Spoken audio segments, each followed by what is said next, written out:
Hello, church. We're going to get into Proverbs chapter 5 again. So if you have your Bible and would like to follow along, we will be reading a number of verses in this chapter. I'm quite excited, actually, about this passage.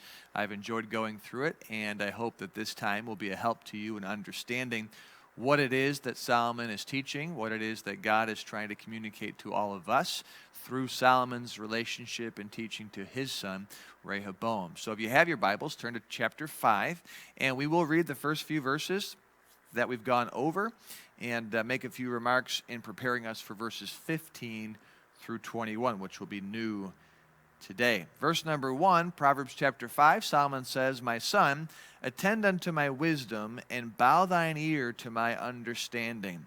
Solomon wants his son to listen to him. He wants his son to acknowledge the things he's saying, but not just for the father's sake. A lot of time we teach our children, we say, listen to us. Hey, listen to me. And we a lot of times do it to establish some element of respect in the home, which is very appropriate. Children need to learn to respect their parents. They need to learn to respect authority. It's good for them. But in this case, Solomon isn't just teaching respect or teaching his son to have a listening and an obedient ear. He's teaching him for the sake of his son actually gleaning some things that will help him. Verse number 2, this is why Solomon wanted his son to listen. He said in verse number 2, that thou mayest regard discretion and that thy lips may keep knowledge. So he wants him to listen to him because there's something he'll glean from his father's wisdom. He'll get discretion, he'll get knowledge. And there's a particular reason he wants his son to glean these virtues and skills, because as a prince, Rehoboam would have ample opportunities to do the wrong things. He would attract a lot of attention. As a prince, a lot of women in particular would be interested in him. They would see him as a possible treasure chest of funds, a treasure chest of wealth and fame. They would see this young man as a great opportunity to advance themselves. And so many women probably would cast their eyes upon Rehoboam and attempt to get his love and affection. So Solomon says, I'm going to help you with that. You got to listen to me so you can get discretion and knowledge. Verse number 3, for the lips of a strange woman drop as an honeycomb. So this is every reason that Solomon says to his son, listen to me. It's for your own benefit. Listen to what I have to say, because there are lots of ladies and women who are going to try to get your attention. He says in verse 3, her mouth is smoother than oil. But, verse 4, her end is bitter as wormwood, sharp as a two-edged sword.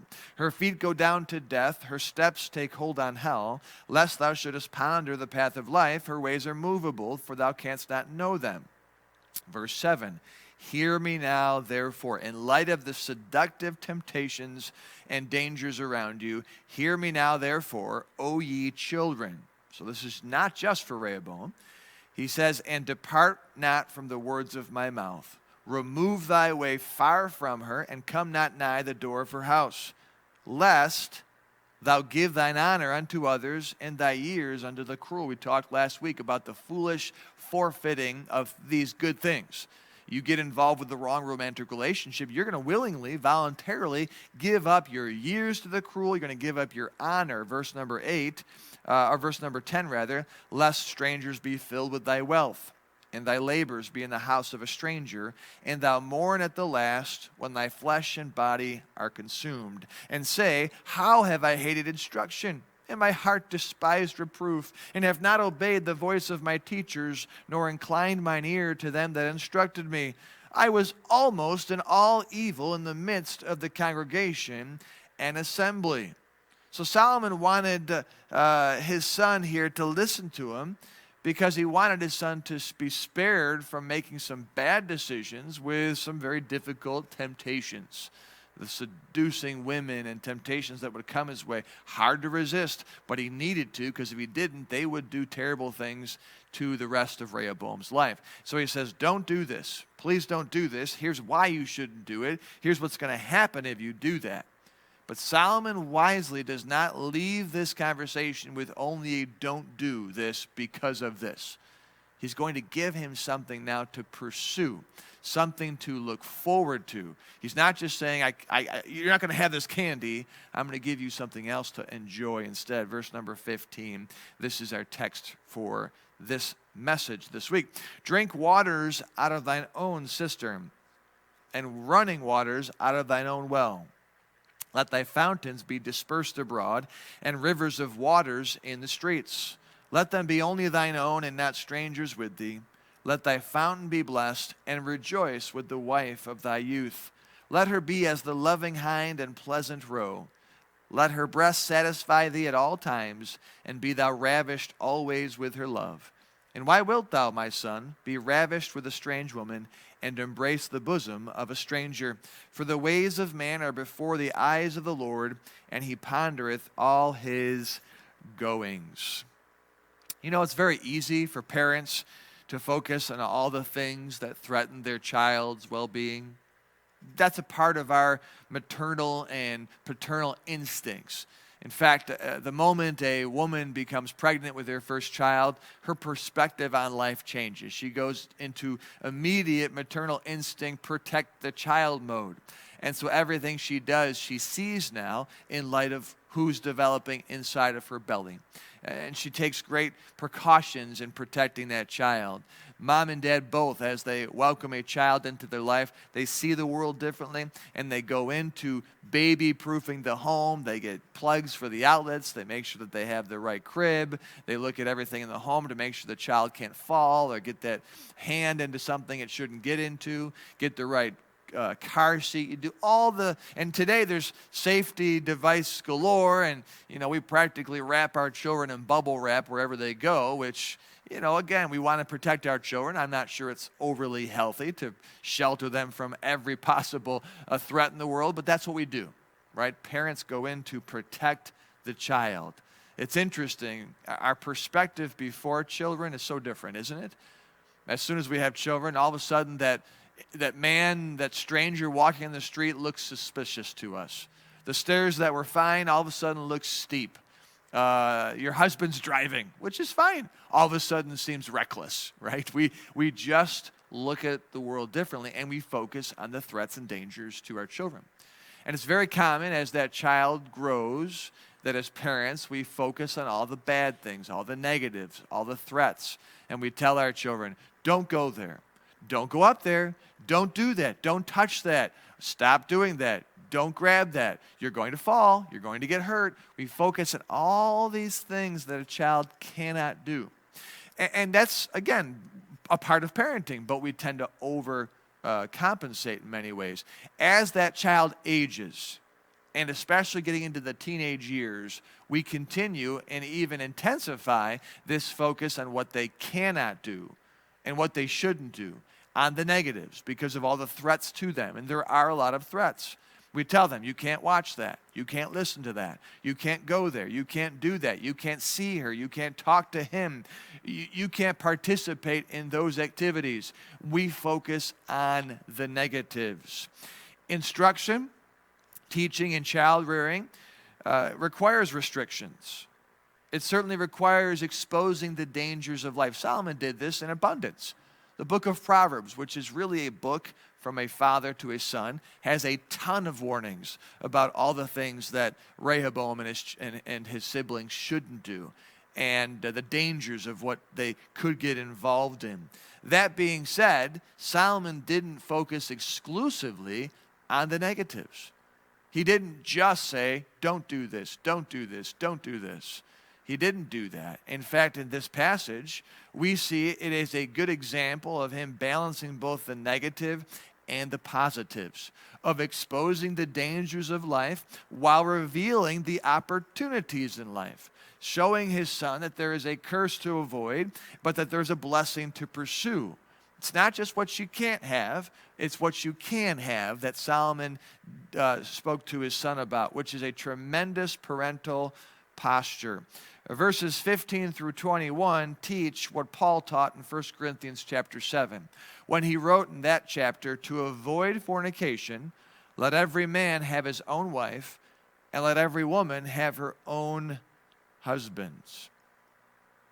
Remember, Solomon just exposed the dangers of getting involved with the wrong romantic relationship. But what he does is what Paul did, is he says to avoid the wrong romantic relationship, the best remedy is to find the right romantic relationship. It's a matter of don't do that, you shouldn't do that, you can't do that, but here's what you can do. Here's what you should do. Here's the opportunity before you. Solomon was warning his young readers about the dangers of wrong romantic relationships, but what he was doing was offering the right romantic relationship as a solution. And by following up a warning about the dangers of inappropriate romance with the opportunity for appropriate romance, he wasn't at all restricting the natural desire for romance and sex. Because a child, as they age and as their bodies develop and their minds develop and their hormones kick in, they experience what is a very appropriate, natural, God-given desire. It's a desire for love. It's a desire for more than just the love between father and son or mother and daughter or siblings or friends. It's a desire for intimate love. It's a desire for companionship that goes beyond just the phone. It goes beyond just writing letters. They're looking for something that will give them a lifelong, intimate relationship with somebody that's beyond what they've experienced before. That's what God has put into the hearts of every man and woman. That's appropriate. And Solomon was appealing to that. Now, as I've already indicated, it's common for a parent, out of love for his or her child, to focus so much on the dangers of inappropriate romance that they give their child the impression that romance and sex are both bad. This is unwise to do. It confuses a growing child who has that natural God-given desire. And what it does in addition to the confusion, especially in homes where there are a lot of restrictions, especially in a child's upbringing where it's you can't, not only does it confuse a child when it comes to this topic, but it makes a child focus on what they can't have. And when they focus on what they can't have, it tends to lead to a lot of curiosity, and that puts a child at risk spiritually. God has given our race romance. He has given us love. He has given us sex for our good pleasure. He wants us to enjoy an intimate relationship with a member of the opposite gender. And a parent needs to help his or her children understand that these are good things, but that they need to be pursued within the right parameters. And that is marriage. That is marriage. Rather than telling a child no all the time for everything, good parenting includes offering the right alternative for which a child can instead choose. Simply put, Solomon did more than tell his children that they can't have what they want: romance, love, and sex. He didn't tell them they can't have it and that they shouldn't have it with a bad person alone. He said, listen, don't do this. What you want to do and what you'll be tempted to do, don't do this. But you can do this, which is romance, which is love, which is sex, but with the right person. What he is doing is certainly appealing to a young person's feelings, a young person's mindset, but ultimately he is giving his child, in this case Rehoboam, something to pursue. He is not leaving those natural desires wanting. He is giving direction to those natural desires. So in verse number 15, he uses some literary genius to demonstrate how appropriate both romance and sex are. Verse number 15, he writes, "Drink waters out of thine own cistern, and running waters out of thine own well." By referring to the benefits of holy matrimony as waters and running waters, he is showing his readers how appropriate and how healthy a desire for romance and a desire for sex really are. He's referring to those desires as waters, as something that is pure and healthy. You can't get into any trouble drinking water, right? You can't get into any trouble drinking water. You don't become intoxicated. You don't become gluttonous in any way. Water is incredibly healthy for the body. In fact, the body needs water to filter it and to give it a sense of energy, especially when he's writing it where they're living in a very hot climate. You don't have air conditioning. They would really cherish and treasure water. It was a good thing. You notice he didn't refer to this context in alcoholic terms. He didn't refer to romance and sex in terms of wine, beer, or strong drink. Water can be refreshing, but it's innocent. It's pure. Alcohol, for many people, you can find it refreshing and enjoyable, but it's not pure. It can lead to danger. It can lead to problems, in particular, intoxication and addiction and the bad decisions that follow it. Solomon didn't refer to it as wine in any way. He referred to it as water, showing Solomon's son and his readers that this desire you have, it's very healthy. This desire and intention you have with another person of the opposite gender, it's very healthy, it's very appropriate. And so he's telling them here to avoid the strange woman, to get yourself in the right relationship, which is in a sound relationship with a person who values the God of your fathers, and a relationship where they agree with your faith, and in a relationship where you're in the confines, the parameters of marriage. And he tells his son to drink those right desires with his wife and only his wife, referring to her as his own cistern, as his own well, meaning enjoy what God's given you desires for, but do it only with your wife. What a wise parental posture in these verses. He's not leaving his son feeling that he has nothing to offer and nothing to look forward to. He's saying you do. You just have to make sure you do it in the right way. In verses 16 through 18, he then tells his son what comes as a result of the fun in marriage, and that's a family. Verse 16, he says, "Let thy fountains be dispersed abroad, and rivers of waters in the streets. Let them be only thine own, and not strangers with thee." So he's sticking with this metaphor. He's referring to the marital benefits, the intimacy that comes with marriage, as waters. And then he says, let the rivers of waters just abound and be dispersed in the streets. That's a reference to children. This isn't the first time in Scripture that an author uses the word fountain to refer to the offspring of a person. Moses did this in Deuteronomy 33, referring to the offspring of Jacob or Israel as the fountains of Jacob. David did this in Psalm 68 when he referred to the children of Israel as a nation. Again, the offspring of the son of Isaac as the fountain of Israel. So this is nothing new. Solomon is carrying on this expression, the fountains of your life, of your relationships with your wife, that produces children, a family. This wise father is painting an attractive picture for his son. One intended to get his attention in light of the temptations. More importantly, though, intended to get his direction. He says to his son, listen, go enjoy your wife. Be close to her on every level, including physically. And as a result of that physical relationship, have a family with your wife. Have plenty of kids with your life. Let your rivers of waters, your children, be multiplied and just abounding in the streets. Enjoy a family with your wife. But he says in verse number 17, he adds this very important statement. He says, let them, referring to the rivers of water, the children, let them be only thine own and not strangers with thee. That's a reference going back to the previous verses. Solomon's saying to his son, watch out for the strange woman. Watch out for the strange woman. She'll seduce you and you'll regret it. He's saying, instead, choose your good godly wife. Enjoy your good godly wife. Only keep sex within that marriage, your own sister and your own well. Have children with her, and only her, and not strangers with you. Meaning, don't have any illegitimate children. Have only children with your wife within the confines of marriage. And he's telling his son that children and family, they're most enjoyable, they're most blessed when you have them only with your wife.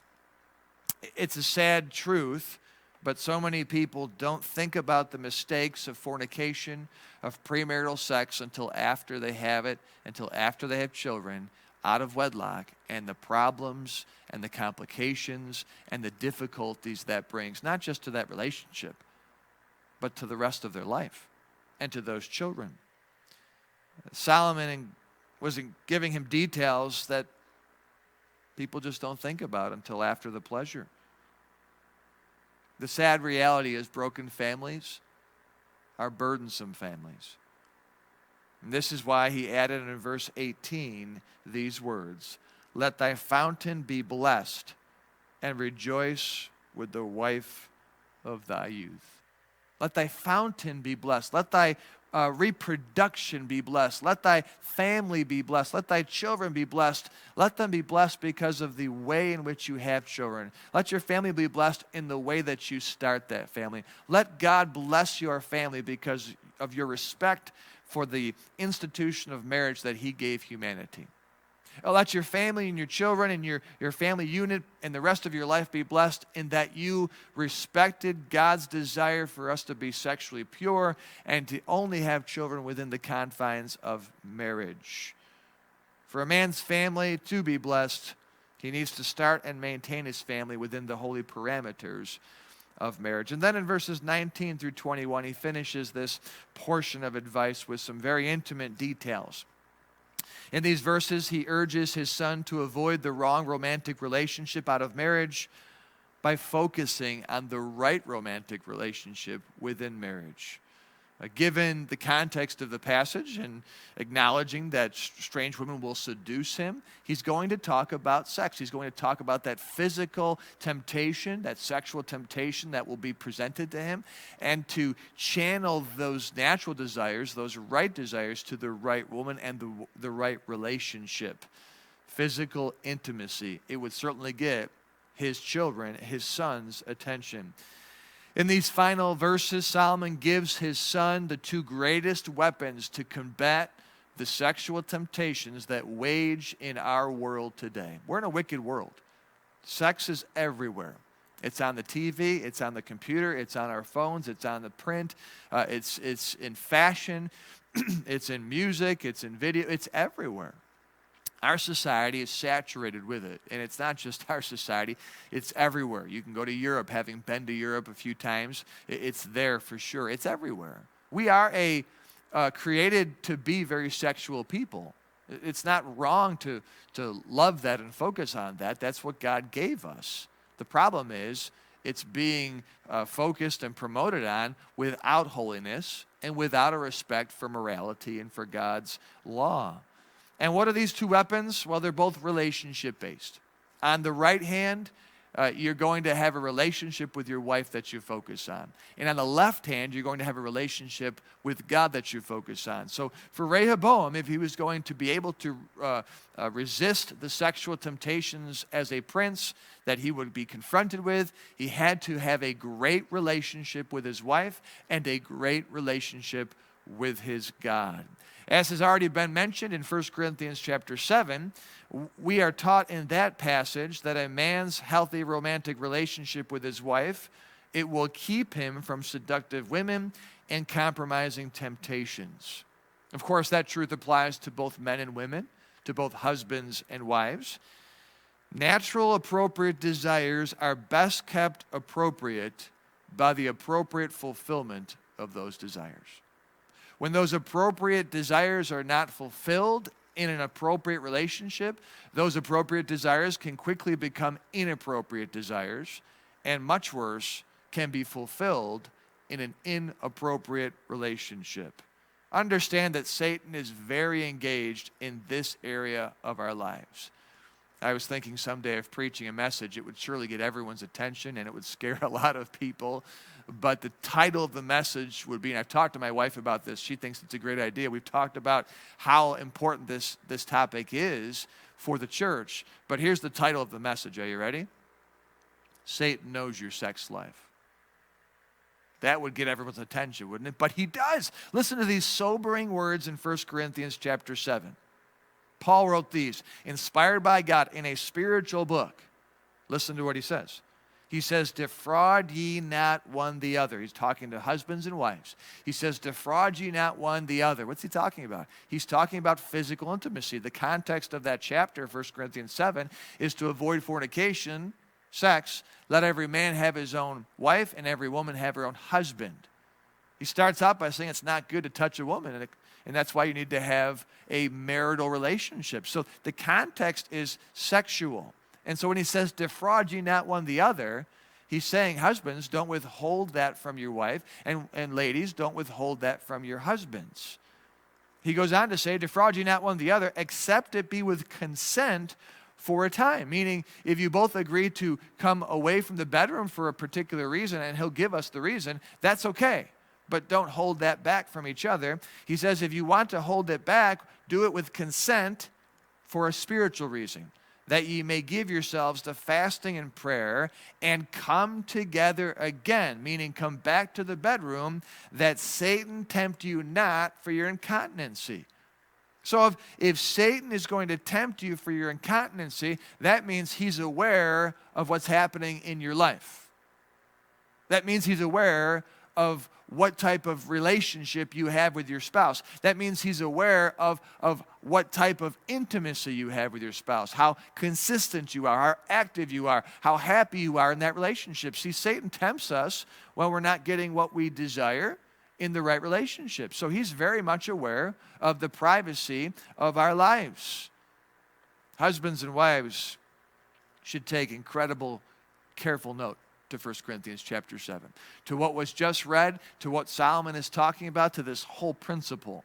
But parents especially need to take note of what Solomon is doing in chapter 5 of the book of Proverbs. What is he doing? He is not at all shying away from the topic of sex. He's not at all uncomfortable discussing it. He is a leader in his home, and he is intentionally talking about what most parents find uncomfortable. He's intentionally talking about it to protect his son. You see, we focus on the negatives a lot of times. We don't talk about that with our children because we don't want them to be interested. We don't want them to be curious. We don't want them to be thinking about it. We definitely don't want them to be pursuing it as children and as teenagers. I get it. Those are parental instincts to protect our children from the moral dangers in this world. Remember, though, our children are going to think about it. They're going to feel. They're going to develop. Their body is going to develop, and they're going to desire that. So that's unstoppable. And by the way, that's very healthy. We just have to talk about it with them to prepare them and to help direct them. And not only was he comfortable broaching the topic, but he spoke in, I would say, pretty good details about the topics. Look what he says to his son in verse number 19. Let her be as the loving hind and pleasant roe. Let her breast satisfy thee at all times, and be thou ravished always with her love. He didn't shy away from her body. He didn't shy away from the details of her body because as a man, Solomon knew exactly what his son was thinking, what his son would be thinking. And he was appealing to his good desires, his natural desires. He was connecting with him, and he was making sure his son knew, like, listen, we can talk about this all day long. It's appropriate to talk about it, and we can discuss it, and I can prepare you for it because I'm more experienced than you are, son. And what a great approach to parenting. To not avoid it at all, to make sure that his son understands what is right and what is wrong. Because of all the feelings and all the thoughts, the appropriate desires can quickly turn over to inappropriate. And he says, listen, just cherish your wife, love her, make sure she and her specific body parts appeal to you and please you, and you're content with them, and you focus only on your wife's body. Solomon knew that a sound sexual relationship within a marriage would be a sound remedy for romantic temptation outside of marriage. He knew that. The strange women would be seductive. They would be attractive. They would be revealing. They would be tempting.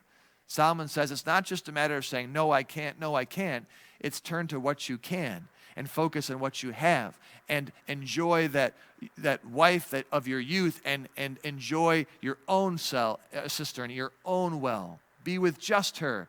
So it's not a matter of just turning off those desires, turning off the sexuality of the human mind. It's directing it to the right place. This is what Solomon is teaching his son. It's tremendous parental examples for us to follow here. Now, within the context of this discussion in his home, he suggested to Rehoboam that he let his wife be as the loving hind and pleasant roe. It's interesting wording.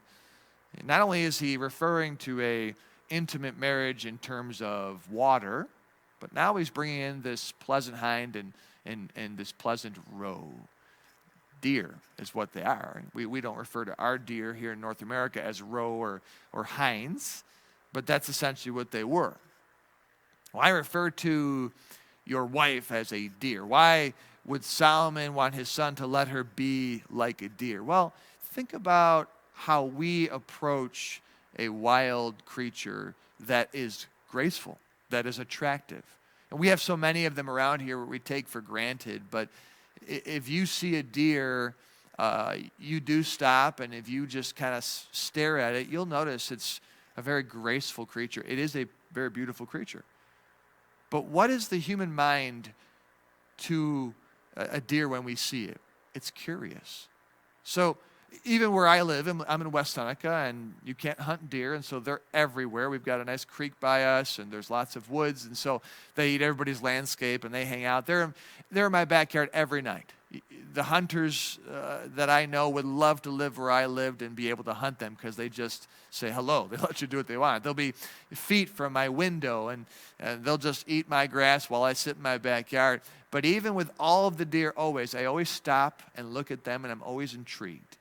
And you know what my mind is always thinking about? How close can I get to one? I was taking a walk with my wife a few weeks ago, and right there on Main Street in town, there was a few deer that were probably, 25 feet away from the sidewalk, just looking at us and just staring at me. And I began to communicate with this creature to see if I could break through and find a friend in a deer. But my mind was, I wonder if it would come up to me. If I had a pretzel rod, would it come up to me and eat that pretzel rod out of my hand? How curious is it? And that's the human mind with these graceful creatures. Now, we're not that way with bears and lions. We're scared of them because they're predators. But deer aren't going to hurt us for the most part. And so we want to get as close as we can. And so we'll inch closer and see how long it takes before the deer runs away. That's precisely what Solomon is teaching his son. That you're supposed to let her be that type of person to you. As a woman, she's different from you. And she's graceful and attractive. And you want to try to get as close as you can with this woman. Investigate her, discover her, get to know her, figure her out, but get as close as you can. Let her captivate you. Let her intrigue you, not just emotionally and not just spiritually, not just in a general relationship sense, but within the context sexually. Get to know her that well. Be sensitive to her, but have such a growing relationship in the bedroom that the strange woman isn't a threat at all outside of the bedroom. This is wonderful teaching for a parent to follow when it comes to raising our children. Now, on the topic of sound sexual relationships, Solomon knew there was a lot more to it than just what he wrote here. And he naturally would have referred to his children another work of his, which is the Song of Solomon. He wrote an entire book that really dealt with the intimacy of a relationship. And it's very poetic. It's not at all what we would think a topic on sex would look like. But Solomon was well versed in this area. He understood people very well. And he would have naturally referred his son and his daughters to that work. And that work talks about a lot of sensitivity to one another, to be very gentle and to get to know each other, and use that as an opportunity, not just for pleasure, as an opportunity, though, to grow the relationship, Can I say this? We do our children a great disservice when we avoid talking about such a topic. You know, sex is discussed everywhere in our world. It's everywhere in our world. It's talked about everywhere except in the church. And except oftentimes in our Christian homes. It saddens me, and I understand why, but it saddens me that we view sex as a bad word and a dirty topic. The church should be the ones that get in front of the topic and let the world know, let the church first know, that sex is a very good thing, a very clean thing, a very healthy thing, because God gave it to us. Our Creator blessed us with it. But we're afraid to talk about it. And we're afraid to get too involved because people get uncomfortable in the church and we get uncomfortable in our homes. And what that does to our children, it leaves them and their future marriages unprepared and vulnerable. We cannot We cannot treat sex as a dirty word, which is why I've used it often in this devotion. We use it often in our home, and I need to use it as your pastor more often in the church house. Not because I want in any way us to be always thinking about it or always to be consumed with it, but because it's a major part of our lives. It's a major part of our marriages, and we've got to get to a place where we are teaching biblical truths about it and stop treating it like it's so private. Now, we're obviously not going to be dealing, one-on-one about it and bringing up specifics that would go into great private detail. But as a general topic, we've got to be discussing it for sure. Now, let me just transition then to that second weapon. The first weapon that Solomon gives his son to avoid the strange woman and to avoid seductive temptations is to have a great romantic and sexual relationship with his wife. The second one is to have a great relationship with his God. In verse number 20, he writes, "And why wilt thou, my son, be ravished with a strange woman, and embrace the bosom of a stranger? For the ways of man are before the eyes of the Lord, and he pondereth all his goings." This father finishes his counsel by reminding his son of God's watchful eye upon him. Regardless of the state of his marriage, regardless of the condition of his wife, regardless of the behavior of his wife, regardless of the status of their relationship, both out and inside the bedroom, Solomon had a duty, he had a responsibility to be faithful to his wife because God was watching. God has intended for marriage to be between one man and one woman. To go outside of that marriage for whatever reason, it's wrong. Adultery, fornication, there is no way to justify any of them. There are certainly things that lead to adultery. There are things that lead to fornication. There are things that lead to sexual temptations being fulfilled inappropriately. But whatever those reasons, they don't let us off the hook before God. God sees fornication, adultery as sinful, and he watches us. His eyes are upon us. And so there's fun in a marriage, and that is a great way to avoid sin outside of marriage. There is family as a result of fun, and that can be tremendous if done in the right way. But faithfulness is critical to this topic. We must be faithful one to another. Husbands, we must be faithful to our wives. Ladies, we must be faithful to our husbands because God's eyes are upon us. A sound romantic relationship within marriage is a great remedy. It's the best remedy for avoiding inappropriate romantic relationships outside of marriage. But it's not the ultimate remedy. The ultimate remedy is fearing God. Proverbs 16:6, "By the fear of the Lord, men depart from evil." It's the fear of God that ultimately should lead us to avoid a wrong romantic relationship. I think of Joseph. Joseph, when he was in Egypt, having been sold by his brothers, found himself in the house of Potiphar. Joseph was not a married man. Joseph did not have a wife to go home to where he could find all of his right desires being met and therefore not have to worry about Potiphar's wife trying to seduce him. So he didn't have that. But he still resisted that strange woman. He still resisted Potiphar's wife. He still said no to her and resisted forfeiting all the good things that God gave him. Why? Because he feared God. He said to her, "How can I do this great wickedness and sin against my God?" No marriage to motivate him, no marriage to fulfill him. But he had the fear of God, and that is the ultimate remedy for resisting sexual temptation. In conclusion, I like to say there is more to parenting, moms and dads, than just protecting our children. We have to prepare them.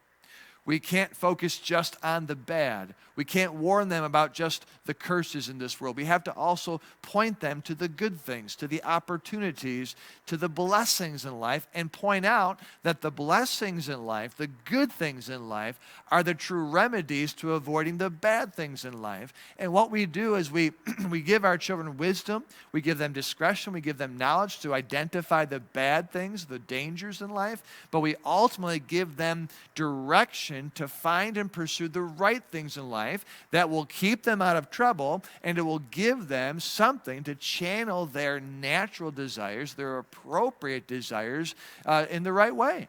And so we've got to take Solomon's advice, especially when it comes to love, romance and sex, we need to talk to our children about what they can have. Not just about what they can't have. We need to talk to them about what they can have if they put God first and pursue the will of God in their life. This will give them something wholesome to pursue while keeping them out of the wrong romantic relationship. This is Proverbs chapter 5, verses 15 through 21. I hope every parent's been able to apply this to their heart and to their mind as they prepare their children for life. And also husbands and wives. I hope you can see the truths, the principles that are embedded into this passage that will help you. God bless you.